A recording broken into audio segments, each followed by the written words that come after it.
I will call the policy committee meeting to order. Number 2 on the agenda is the Pledge of Allegiance. Could we all stand for? I pledge allegiance to the flag of the United States of America and to the republic for which it stands, one nation, under God, indivisible, with liberty and justice for all.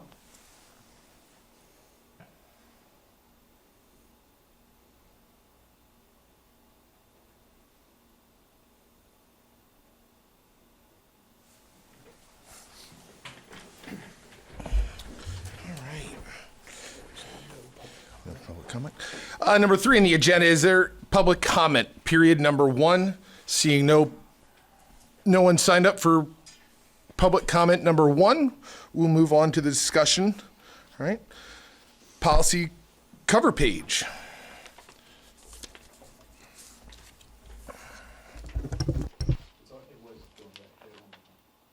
There we go.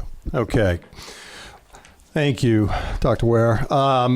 For logistics sake, we do have a cover page listed here as item A, and that cover page, Ms. Moyer has opened that up on the screen, really just kind of takes each of the members here through a little bit of a chronological order of what we hope to attempt to achieve tonight through this meeting and going through policies. You'll see the color codings that are there. If it's listed in blue, it's still under review. If it's listed in red, the policy is simply out of date. And what we mean by out of date is that it's beyond 3 years. We've set a 3-year look back and want to make sure that the policies themselves are as current as they can be. However, if it's red, it's out of date, but there are no new updates. So we are suggesting that that we can take a look at that and redate that we have reviewed it on such a date as the board so chooses. If it's colored in green, there are some recent updates to the actual policy or the administrative regulation. If it's in purple, we want you to consider that for possible adoption. It's typically something new that's come out of PSBA, whether there's been law changes or there's been some updates to some of the formatting of the policy and language of the policy itself. And if they are color-coded in black, the policy is inside the 3-year. And we just want to note that as we are doing through our policy committee, just a chronological look at each of these, and some of the policies themselves are within 3 years. The district has reviewed those currently inside that window. So that's a little explanation of the cover page there.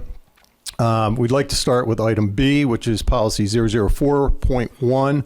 We have brought that back to the board. There were still some changes that we want to make sure that we're clear on, and I believe Mrs. Kratz, you had some considerations that we may want to look at and adopt with that.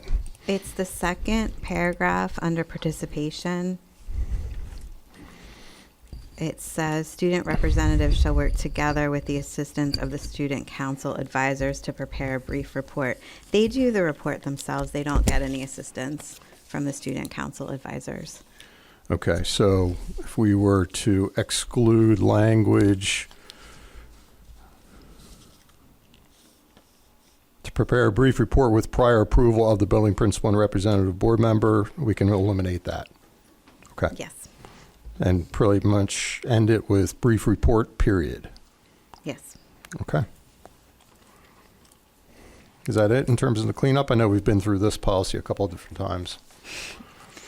Yeah. Mm-hmm. Okay. All right. We'll make some of those changes to that and take that to its next stages as well. All right. So that takes us over to policy 105, and that is the curriculum policy. This was originally adopted in 2015. There is a proposed update. Members have been given the proposed language to this as well, really defining curriculum and the guidelines surrounding curriculum. Some of the pieces that are newer to this are provisions for special education and observances to comply with both state and federal laws. And you can see a number of those things that are listed there on the second page of the proposed policy itself. Some of which is continuous access for all students, ELL's program for English language, compensatory ed programs pursuant to laws, etc. So this policy is really updated in just some of the languages that apply to both federal and state law. Probably were not in place at the time back in 2015. So here we are, a decade later. Hence the reason we want to maintain at minimum or a maximum a 3-year look-back window with all policies as best we can. Any questions with regard to 105 and the proposed?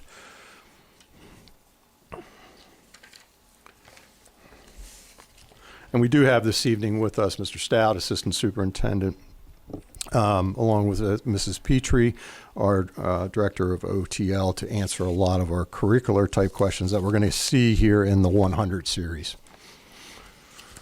Anything that we want to talk about with 105? Are we okay with that? Dr. Ware? Nope. Okay. Good. Okay. All right. All right. So, item D, 105.1. This is the review of instructional materials by parents, guardians, and students.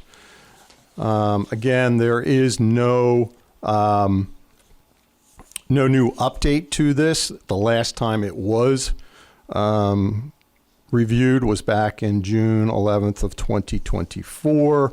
We've looked at that, and nothing's being suggested via PSBA at this time. So again, I would suggest that we move that forward unless there's any questions with regard to it. Yes, I have a question here. Under guidelines, third line, the teacher may share up to 1 week's worth of lessons. Why the word may? Shouldn't it be shall? Shall? That's a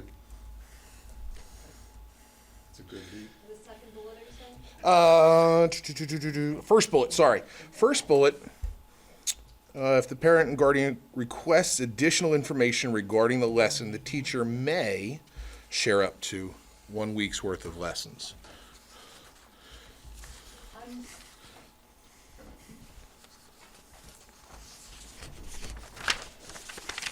I'm wondering if it's, that they might not need the full week's worth, but it's up to a week's worth, so they wouldn't be sharing necessarily a month's worth, but they would share up to a week's worth of,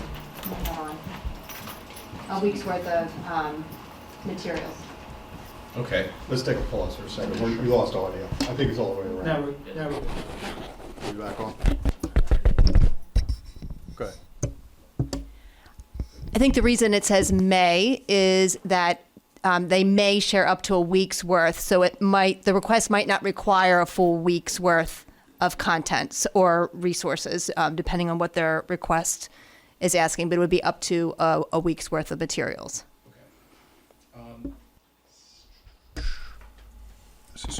Yeah. Second thing, is there an appeals process to this? If a parent were to appeal or to question the process, right? It goes to the building principal, then the superintendent, or director of teaching and learning, then the superintendent, and those are denied. Is there an appeals process? Is it board? Do they come to the board to talk? Is it the end all be all at the superintendent? I don't see an appeals process. Is that a?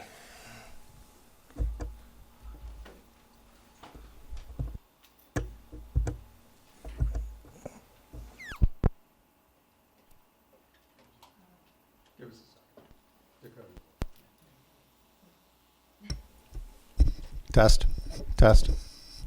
Okay. To clarify what you're asking, are you saying if they are denied? But I guess what are you asking about as far as an appeal process? Sure. So if a parent were to come up and ask for Is that on? Sure. If a parent was to come and ask, regarding some sort of, information like curricular-wise, whether it be a lesson, a unit, a video, it would go to the principal, correct? And if the principal denies that request, then I guess it would go then to Director of Teaching and Learning. Then it would go to the superintendent. Is that correct?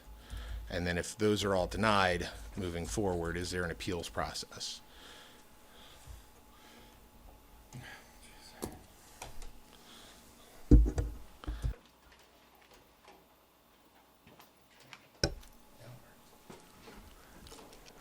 Now it's on.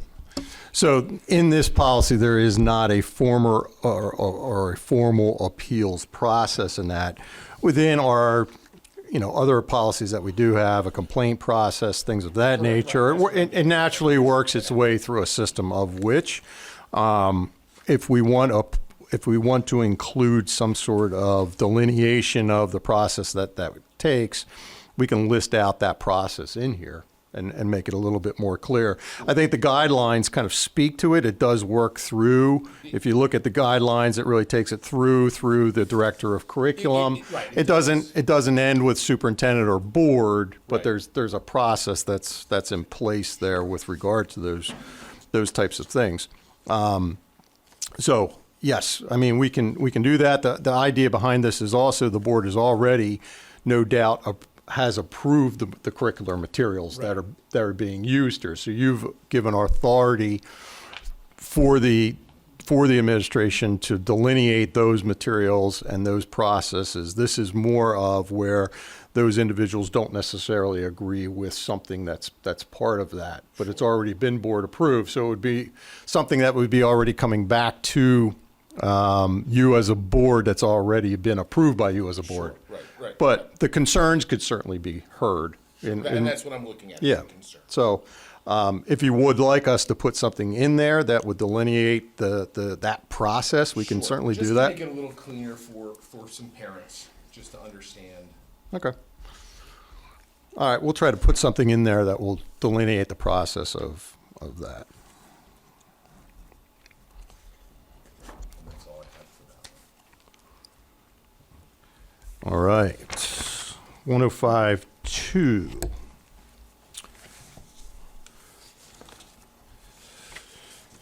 So again, exemption from instruction was revised in 2024. Since that time, and it's just a short while, there has been a proposal to that. You can see the proposed policy that exists there. We're recommending, for instance, if you look at the top half of the policy at the beginning, where it says to select the first two options or the third option, we're suggesting that the third option be checked on this policy. And then as we would reconfigure the policy itself, the other two pieces would go away. And Mrs. Petrie, if you want to explain a little bit behind the selection of that. Sure. So if you look at the top where it says authority, it notes that this would be a specific instruction that conflicts with the sincerely held religious and or moral beliefs.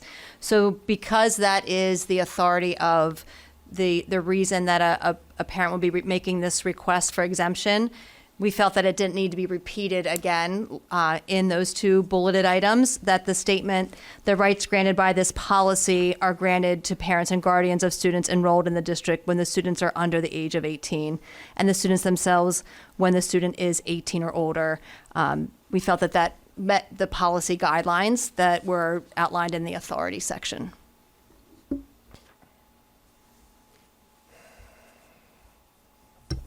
Any questions to that?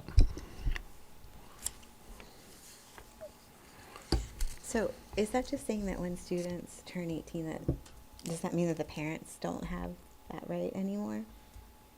Does it transfer or does it add? Parents still have the right, it adds. Okay. So if a student felt that it was something that they had had religious or moral beliefs against that they would be able to bring that to the school's attention, their teacher's attention. They would be able to do that for themselves. A parent could as well. It doesn't take that parent's rights away, but it allows the child to also speak for their beliefs. Now, if this is an emancipated 18-year-old, how is that going to work? That obviously they're not with their parents or legal guardian, right? They're now Correct. making educational decisions on their own. In that case, we would follow whatever legal documents that we had regarding how we would manage that situation. So it really would be a case-by-case basis. And in that student's individual file, we would know what those steps are for that child. Okay.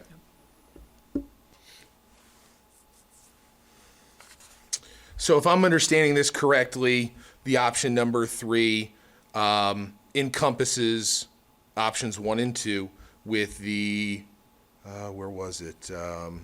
The religious and moral beliefs. Now, religious beliefs are protected under the law. Moral beliefs kind of add another layer to that. So what is the thought process behind that?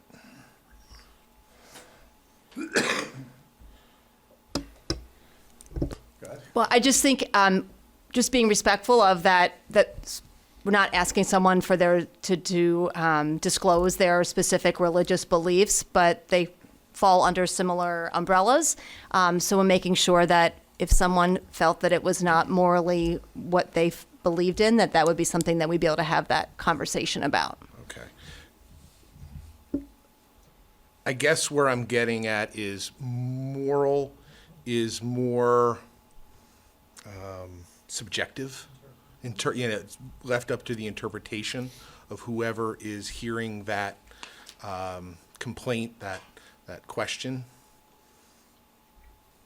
But like I said, I'm just asking the question to see how we're thinking through this. My opinion of that would be such that, just like with standardized assessments and religious beliefs being one of the opt-out, it's allowing the opportunity for somebody to verbally state what their specific concerns might be, and it is left up to interpretation. So a little grayness there as far as the clarity goes, but it does not force somebody into making a religious statement to opt out of whatever it may be. Okay.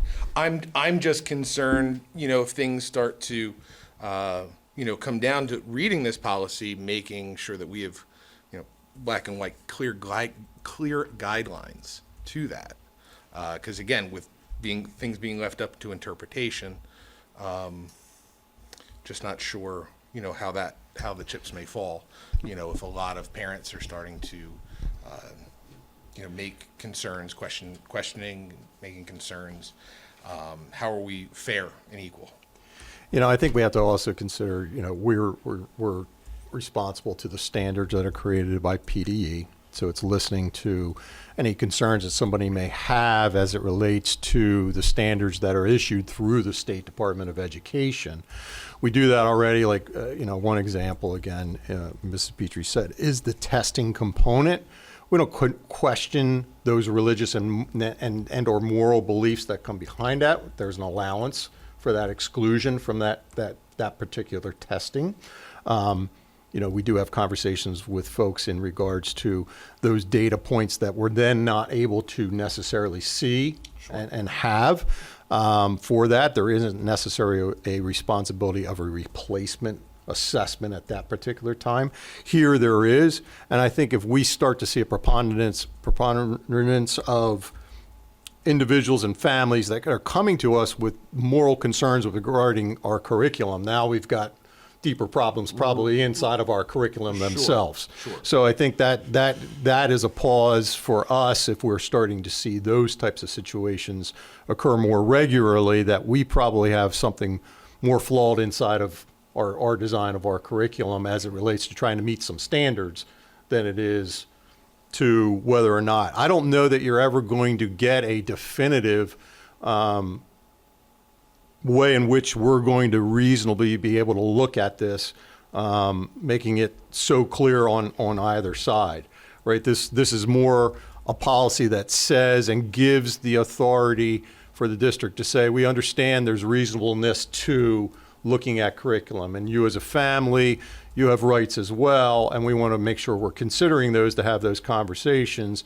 And if there is a large enough concern that we can come to an understanding with, then we'll have some other complementary types of activities that we can do differ from this. Sure. And I think that this policy isn't necessarily made to try to figure out it's completely right or it's completely wrong. I think it's really trying to meet people where they are in terms of their understanding and their reasonableness of what they're, and allowing their opinions to occur inside of what their children are exposed to. We have to be able to certainly say, we're delivering this curriculum in this way and these activities in this way because we believe it best meets the needs of students responding to the standards that are there, making them most proficient in their ability and skill sets and knowledge of related to the standards. However, we understand your concerns, and here's something else that can be a replacement for that. And like I said before, if we get into that cycle where we're seeing this in one area, then we've got a bigger flaw somewhere else inside of what we've developed curriculum. Sure. I just don't want this to turn into a slippery slope, Yeah. as we move forward. Yeah. But no, I understand, now that, again, through conversation and talking through it, I now understand why number 3 would be the best choice. Because again, just reading it without the dialogue behind it was, the opt-out, I have right here in my notes, the opt-out is confusing, right? The board must choose one of these 3, the first 2 or the third one. Yeah. So again, it was very, very difficult to, see in black and white without the conversation behind it. So thank you. And again, some of the other added pieces, the bolded pieces there at the bottom, and as we move forward with the possibility of this being an approved policy, again, making sure that we're giving direct notices, making sure that this policy is shared at the beginning of the school year, which it is, so people are understanding of the types of pieces when it comes to the authority and their own rights as a family. Procedurally. The one big piece also that you see in there is the exemption from dissection activities, which again comes in and is involving families' beliefs as it relates to capture or harm or their feelings related to animals themselves. So this is a piece that's been added in there most notably as well. And we do have other ARs that will apply to this as well. So those are some of the adds that are part of this proposed. And again, this is just within the last year and a half that this updated proposed policy has come out. Anything from anyone with regard to it, 1052? All right, so we'll do a little work on that and checking that off, getting rid of some of the things that aren't needed in that for that particular policy, and bring that back to you then as well.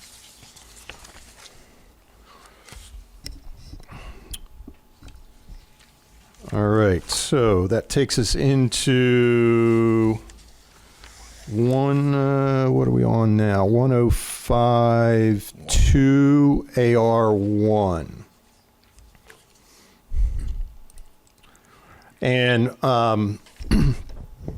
again, for procedural purposes, PSBA has issued a kind of a standardized form for exemption, allowing them to fill in rationale, reasons behind, things of those nature that would allow us a little bit of a starting point for conversations about next steps and if there is an exemption granted from the particular instruction. Mrs. Petrie, you looked through this form pretty closely. Anything that you believe should be changed or not? No, I think they're pretty straightforward as far as communicating the reason and the topic specifically that they want their child to be exempt from. So it allows an opportunity for the parent and guardian to express their concerns. Now, just as a point of clarification, do we give them this form? Will we, with the PSB logo, or do we change this to us? To Once make it we our own? would adopt the policy, we would revise these with our letterhead. Sure. Yep.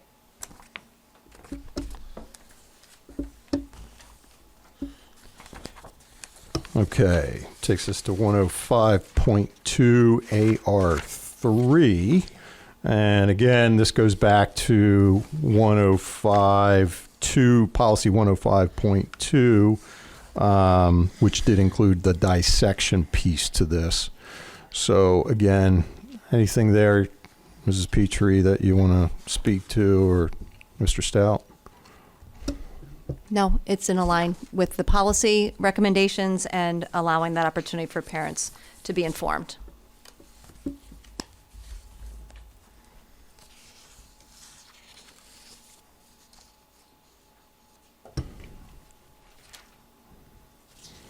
And then again, something that to be considered 105.2 AR4. This would be the notice. So this is something newer that we have not done in the past. If the board wants to consider including this, a notice of that dissection, typically it's been a little less formalized in this. This would be a notice that, you know, let's say for a biology classroom, a teacher would be coming up on an experiment that might have dissection in that. These notices then would be sent to students, allowing them to understand that this is going to take place, and you know, what the parents and students have in terms of their rights behind those.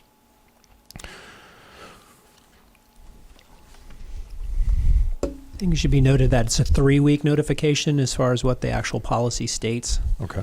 making sure that we give 3 weeks notification of the prior steps to that being a part of the opportunity that's happening in the classroom. Mr. Stout, that's in 105.2 where it notes that, or does it note it on that actual AR? Yeah, it's actually in the exemption from dissection activities in 105.2. The district must notify students and parents and guardians of the right to decline participation in such activities at least 3 weeks prior to the start of the education project. Down at the bottom of it's in bold. Just think they need to align if we're putting that on the AR that. Yeah, and that's on the newer proposed. Correct. Yep. Got it. Anything you want to discuss with regard to this AR?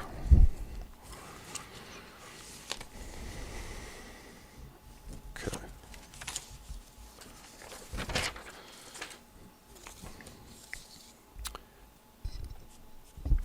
Okay.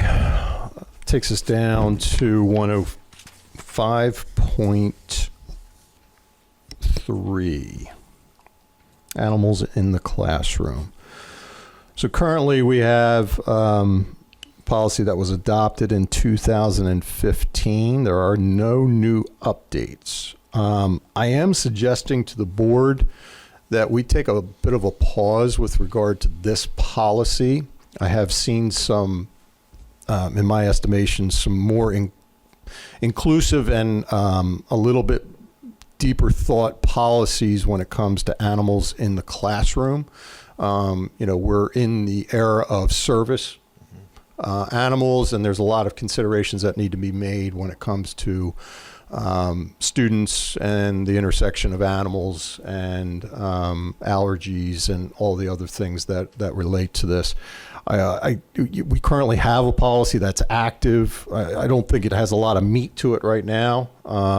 I'd like to bring some policies from some other school districts forward to you so we can make some comparisons on this particular, while PSBA doesn't have any updates, some other school districts have done some pretty deep searches and more inclusive policies when it relates to this. So I would suggest a pause on this. Sure, you're thinking like therapy dogs, those kind of. Okay. I think we need it, and that's not necessarily the crux of animals in the classroom, but I think we need to be inclusive of all those. Sure, those, and I things. was not, when I read this, I was specifically thinking, you know, the turtles in the science classrooms, and the snakes and lizards and whatnot. You know, I was not thinking like therapy dogs and service animals. So in this policy. Yeah, I think this becomes our opportunity now to be a little bit more inclusive and a little bit more attuned to the time period. Yeah, again, this is a decade-old policy, and I think we need to be there, and we're not. I think We're it there. would be good to do that too. Yeah. Take a survey and see what the other schools are doing. Yeah, I actually started getting my hands on a couple of policies that we'll share with the board at our next time that we get together, just to share some of these with you. So is that like if there would be a conflict between a student that needs a service animal and then a student that has severe allergies to that animal? Is So that- that they would have processes and procedures Okay. that would look into those components to it. Steps that need to be taken, clearances that need to be had, and so forth. I think this is pretty minimal, and I think from a liability standpoint, I'd like to be a little bit more inclusive of some things. All right, so we'll take a pause on it. Okay, 106, guides for planned instruction. As you see there, this is, again, was adopted in 2015. There are no current new updates as part of this. Ms. Petrie, Mr. Stout, any conversation like you'd like to have with regard to this? No, and as we reviewed this policy, we didn't see any need for any changes at this time. And if there were other recommendations to review from PSBA, we certainly would do that. But we felt this was in line with our current practices. Yeah, I didn't see anything of issue in this. All right, takes us to policy 107. And again, it is a policy that's out of date. It was adopted in 2015, but again, there are no new updates to it. Again, Mr. Stout, Ms. Petrie, anything there? We've talked about this and feel like this meets the needs of our adoption of planned instruction. Okay. Policy 108, adoption of textbooks. And again, this was adopted back in 2015. There is a proposed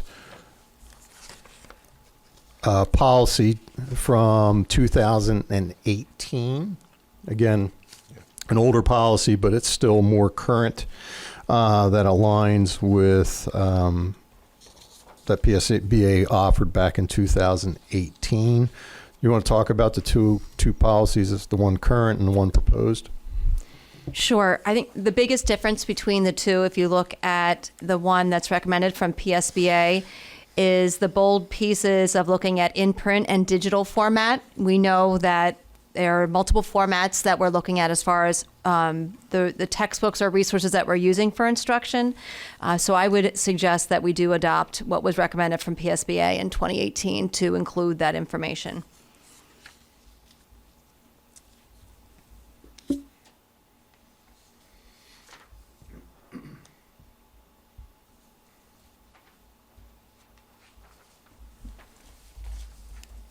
Any questions on any of those? Okay. All right, so we get into the 108s. Here we have an AR, and again, for purposes, an AR is administrative regulations. Then ARs are traditionally inside or attached to policies so that administration can then completely carry out what the policy is intended to oversee. So AR gives the guidance, and oftentimes there's other more informal things that we utilize inside that's inside of the guidance here.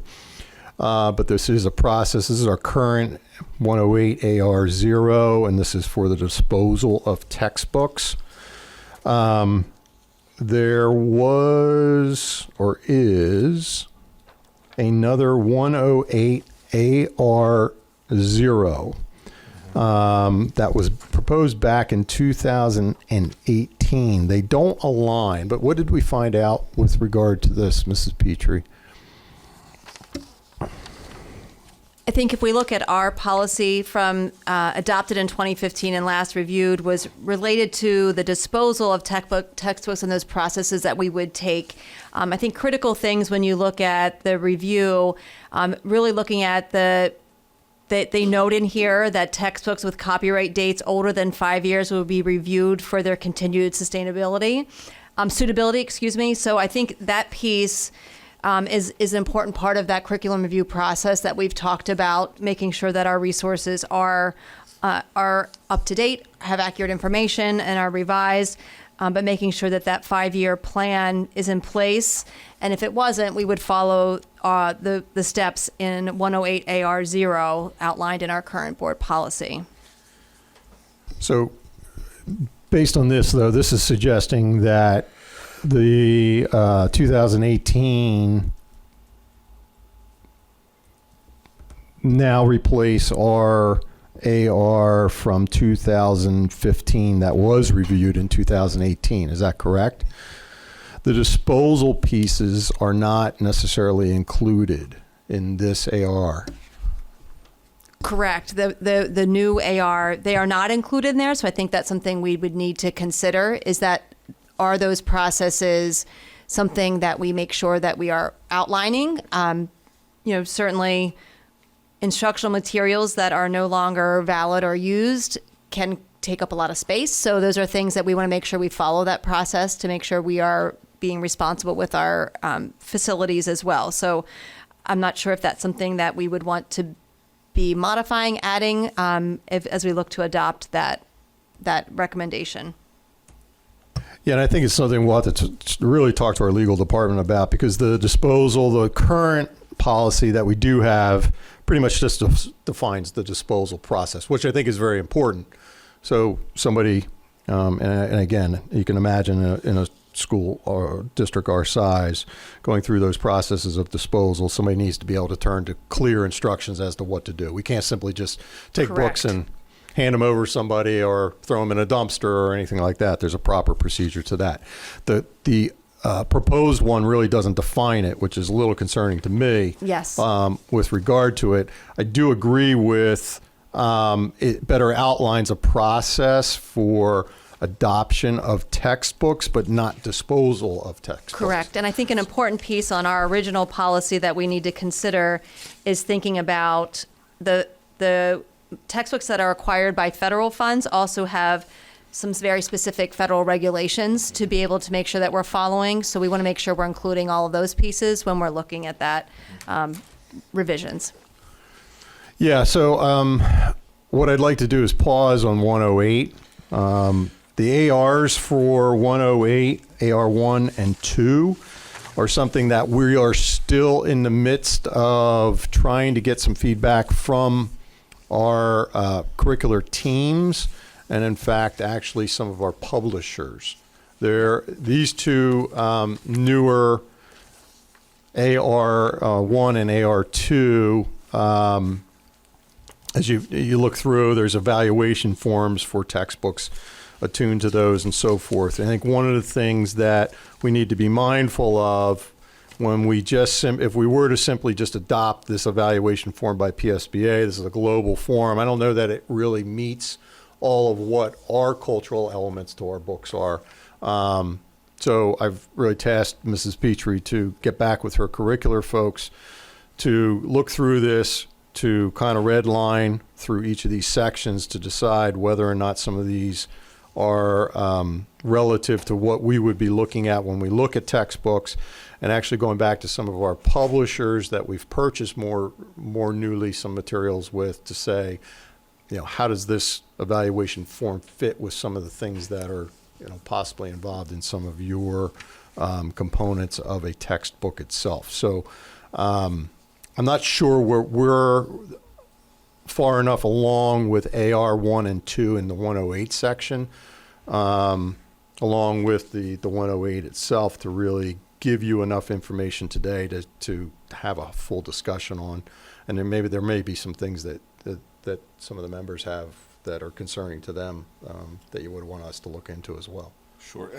When a book vendor comes in, like, is it Goodhart Wilcox comes in, gives you, we're looking for a new science textbook or something like that. Do we take, I guess what I'm asking is, do we take a couple samples, then give them out to the teachers, let them review them for 2-3 months, and will they then take this form and evaluate it themselves, or is that done by a team, or do they evaluate it themselves first, then bring it back to a meeting where a committee is formed, and then discuss out like, hey, I like this about it, this is where it falls in to this? Yep. So, yes. So our curriculum review teams, that's part of their role. So every single teacher might not look at every single text, but there are teams of representatives, K to 12, that are able to look at those resources when we go through a curriculum review cycle. Key things, is conducting a needs assessment of our current resources and curriculum aligned to the state standards, and looking at where are there pieces that we need to consider when adopting a new resource. So really establishing what it is that we need so that we can develop a criteria for what we're looking for in resources as we look at the different options. So they are all, the K to 12 team is a part of that process, and then being able to make a recommendation to what is the resource that we want to pursue, and really with that horizontal alignment across grade levels, but and also the vertical alignment. So if we're adopting a resource, we want to make sure that the progression of skills are aligned from one year to the next so that we can see our students show that growth that we're looking for. Sure. And most recently, it was our science team, because we did adopt new science materials. We used some of our professional learning time, and the departments got to work together as a whole and really have dialogue around that, which was kind of exciting to see, to really do that analysis. So it was really good dialogue to determine what their needs are and which program they felt was most effective to meet their needs. The rubric, I'll call it a rubric or evaluation form that you see with AR1 is something that would be given out pretty early when we're looking at the books themselves. When you think about curriculum review cycle, you start getting into year one, you're starting to do your all of your needs assessments, you're surveying, how does your curriculum match the current resources, what's your data suggesting. Year two, you're starting to look at possible resources, and the teams will look at those resources. So this would be kind of a year two evaluation form used for a lot of the things that publishers would send to you, that would put in front of you. Year three, then you'd narrow that down to working on some pilots. Sure. So this isn't necessarily a form that would be used during a pilot program. We'd be developing some deeper rubrics that would be involved in pilot programs with some of the selected resources that come out of that evaluation in year two to make determinations and recommendations to whether or not we move forward with, the purchasing of that into the years 4, 5, and 6. I think an important piece before even bringing in any resources is looking at page 3 and 5 references accessibility. And we know that looking at the new federal regulations with digital tools and accessibility, we need to make sure that any publisher that we're reaching out to and is providing us with digital resources that are meeting those accessibility guidelines. So that checklist is really a check before we even can bring a resource in to make sure they are following those expectations. So essentially for 108 and its associated ARs, that's something we're going to do some more work on. We will bring that back to you at our next policy committee meeting to be able to share more detail and possibly some suggested resources for the ARs that we could utilize and for your consideration. So if you would, just give us a little bit more time with those. All right.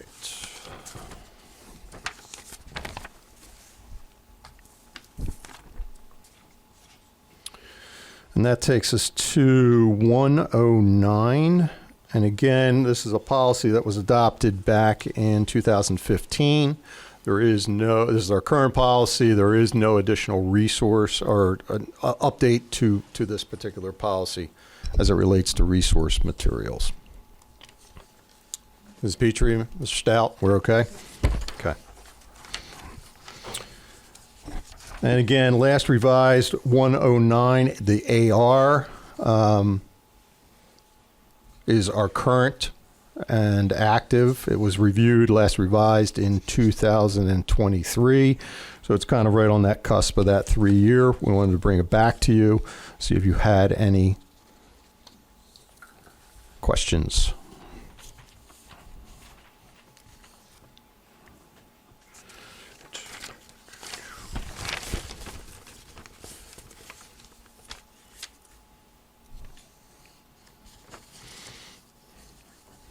Okay. So then the 109, the AR1, again, is our current policy as it relates to the selection of supplementary texts and resources. And again, this was last reviewed in 2023, so kind of at that edge of the window of review. We wanted to make sure we had this back to you, again, for you to take a look at.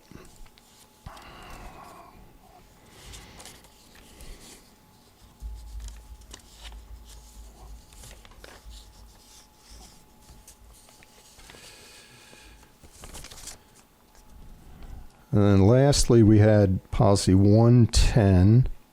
And again, out of date, there are no updates to 110. It's our active policy. It's our instructional supplies policy. And again, it's pretty standard when it comes to an instructional supply and the guidelines with regard to those.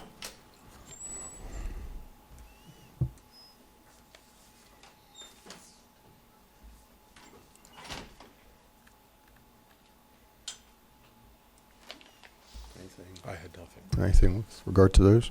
Okay.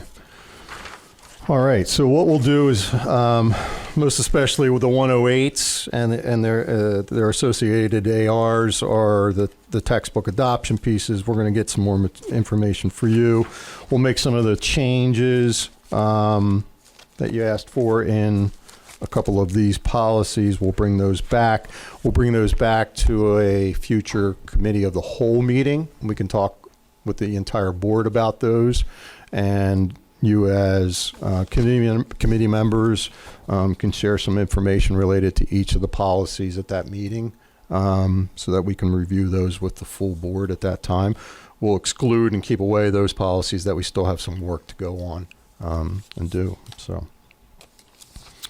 all right, any questions? All right, moving on. Number 5, public comment number 2. No one is signed up for public comment number 2.